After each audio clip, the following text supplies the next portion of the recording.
এই তীব্র রোদ আর গরমে রাস্তায় খেটে খাওয়া মানুষদের জন্য ফ্রি শরবতের আয়োজন আমিও করতে পারলাম আলহামদুলিল্লাহ। প্রচন্ড গরমের কারণে অনেকে এই উদ্যোগটা নিচ্ছে, তো ভাবলাম কেননা আমিও নিজ এলাকার মানুষদের জন্য করি। আর যেই ভাবনা সেই কাজ। সকাল সকাল চলে আসলাম বাজারে, এসেই প্রথমে চলে আসলাম লেবু কেনার জন্য। শরবত যেহেতু বানাবো, লেবু তো লাগবেই। 500 মানুষের জন্য শরবতের ব্যবস্থা করব, সে অনুযায়ী এখান থেকে ওয়ান টাইম গ্লাস নিয়ে নিলাম। লেবু চাপা মেশিন, ডাবুক আর প্রয়োজনীয় যা যা লাগে সবই নিলাম। শরবতের জন্য চিনি নিয়ে নিলাম প্রথমে 6 কেজি, যদিও পরে আরো লাগছে। মানুষের মুখে হাসি ফোটাতে গেলে একটু তো কষ্ট করতেই হবে, তাই না? তো বাজার থেকে সবকিছু কেনাকাটা শেষ করে চলে আসলাম একটা সুপার শপে এখান থেকে ট্যাং নেওয়ার জন্য। বাট এখানে এক প্যাকেট ট্যাংই ছিল শুধু। এক প্যাকেট ট্যাং দিয়ে তো আর এত মানুষের শরবত বানানো সম্ভব না, তাই আরেকটা সুপার শপ থেকে দুইটা বড় বড় বক্স নিয়ে নিলাম ট্যাংয়ের। দুইটাতে 2 কেজি ট্যাং নিয়ে নিছি আমি। সবকিছু নেওয়া শেষে চলে আসলাম ডেকোরেটের দোকানে। এখান থেকে নেব সসপ্যান, যেটার মধ্যে শরবতটা গোলানো হবে।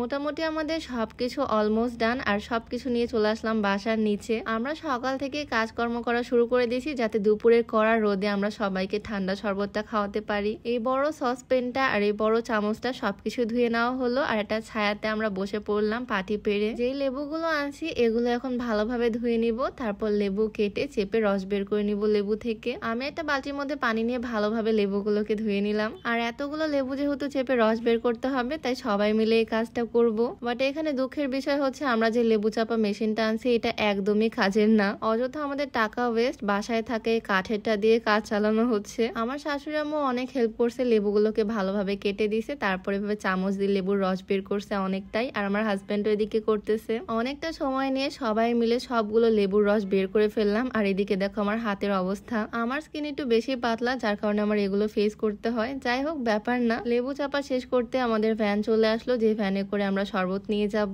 আর মোটর থেকে ঠান্ডা পানি তোলা হয়েছে এই সসপ্যানে। শরবত বানানো শুরু করে দিব বিসমিল্লাহ বলে। জগ থেকে লেবুর রসগুলো দিয়ে দিলাম পানির মধ্যে, তারপরে দিয়ে দিলাম ট্যাংটা। একটা মজার ব্যাপার কি জানো, আমরা যেই দোকানে গেছি জিনিসপত্র কিনতে, সব দোকানের সেলসম্যান আমাদেরকে বলছে আপনারা কি শরবত দিবেন তাই না ফ্রিতে। মানে তারা অলরেডি জানে এখন বাংলাদেশের সব জায়গাতেই ছোট বড় সবাই এই উদ্যোগটা নিচ্ছে। শুধুমাত্র ব্লগাররাই যে করতেছে তা না, বিভিন্ন এনজিও, বিভিন্ন ফাউন্ডেশন, বিভিন্ন কমিটি, এমনকি সরকার থেকেও ব্যবস্থা করা হচ্ছে ফ্রি শরবতের রাস্তার পথচারীদের জন্য। এই কাজটা করার সামর্থ্য যেহেতু আল্লাহ আমাকেও দিছে, আমি কেন করব না। যাই হোক, এখানে আমাদের শরবত বানানো অলমোস্ট ডান। বাট এতগুলো যেহেতু বানাইছি আমি একটু কনফিউজ ছিলাম টেস্ট নিয়ে। এক গ্লাস বানানো এক ব্যাপার, আর এক সসপ্যান মানে 100 লিটার আছে এখানে। তো সবকিছু মিক্স করা শেষে আমি ওকে একটু দিলাম টেস্ট করার জন্য, আর ও টেস্ট করে বললো বেশ ভালো হয়েছে। এটা বরফ অ্যাড করার পর আরো কিছু চিনি দিতে হবে এটার মধ্যে। আর শরবত বানানোর পরে ভ্যান নিয়ে ভাঙা রাস্তা দিয়ে যাওয়া ছিল সবচেয়ে কঠিন বিষয়। সসপ্যানের মধ্যে পানি একদম দুলতেছিল।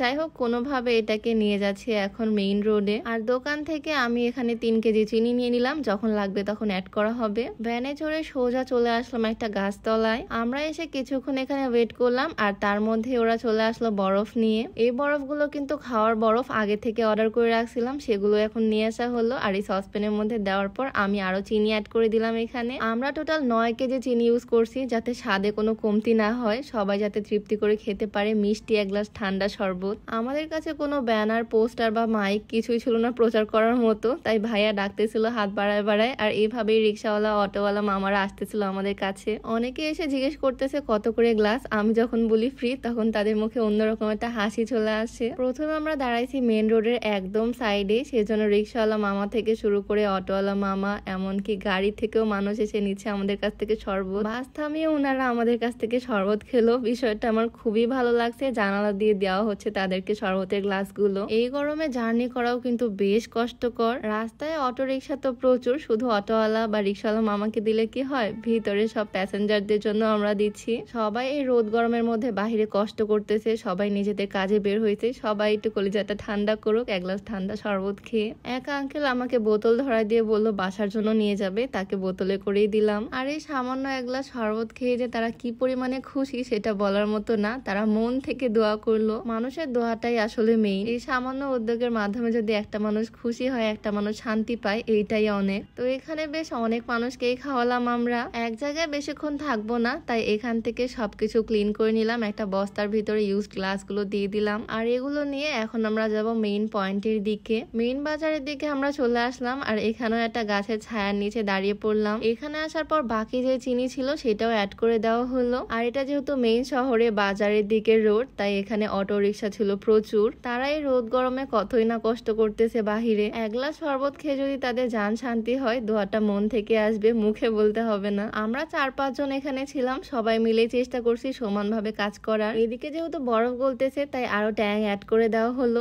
এত মানুষ খাচ্ছে শরবত, তাও যেন শেষই হচ্ছে না। আর আমরা যথেষ্ট পরিমাণে ট্যাং চিনি অ্যাড করছি। বেশিরভাগ আঙ্কেলরাই 2-3 গ্লাস করে খাচ্ছিল। আমাদের ফ্রি শরবত তো আনলিমিটেড, যে যত গ্লাস খেতে পারবে খাবে, কোনো সমস্যা নাই। যেই আসবে আমাদের কাছে সেই শরবত নিয়ে যাবে, যত গ্লাস ইচ্ছা নিয়ে যাবে। শেষ হয়ে গেলে দরকার হয় আবার বানাবো, তবে কোনো মানুষকে ফিরিয়ে দিব না। রিক্সাওয়ালা মামা থেকে শুরু করে এই ছোট্ট বাবুটা যে আসতে তাকে খাওয়াইছি। এই ছোট্ট বাবুটা একটা কলসি নিয়ে আসছে, কলসি ভরে সে বাসায় নিয়ে যাবে। তার হাসিটা জাস্ট দেখো, এই হাসিটাই আসলে সব। সামান্য শরবতে যে মানুষ এতটা পরিমাণে খুশি হয়, এইরকম ভাবে দোয়া করে, এইটা আসলে মানুষের কাছে গেলেই বোঝা যায়। তাদের এই সামান্য উপকার করলেই বোঝা যায়। আমার এই ভিডিও দেখে যদি আরো 5টা মানুষ এগিয়ে আসে, তারাও এরকম একটা কাজ করে, তাহলে ক্ষতি কিসের? আমি আমার এলাকাতে করতেছি, আপনার নিজ এলাকাতে করেন। মানুষের কাছ থেকে যে পরিমাণে দোয়া পাওয়া যাবে, তারা যে পরিমাণে খুশি হবে, তার কাছে এইটুকু কষ্ট কিছুই না। আর আজকে আমরা আমাদের এই সামান্য উদ্যোগে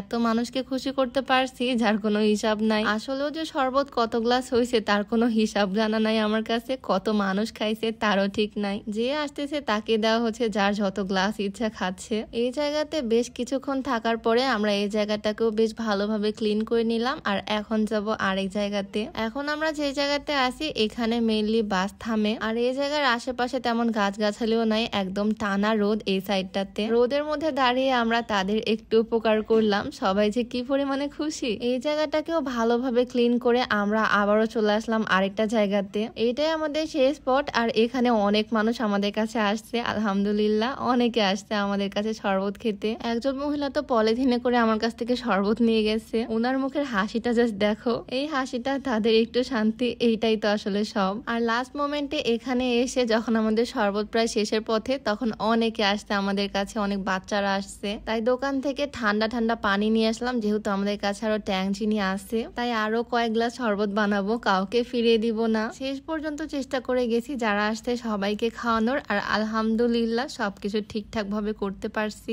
সবাই আমাদের জন্য দোয়া করবা, যাতে এইরকম কাজ নেক্সটে আমরা আরো করতে পারি।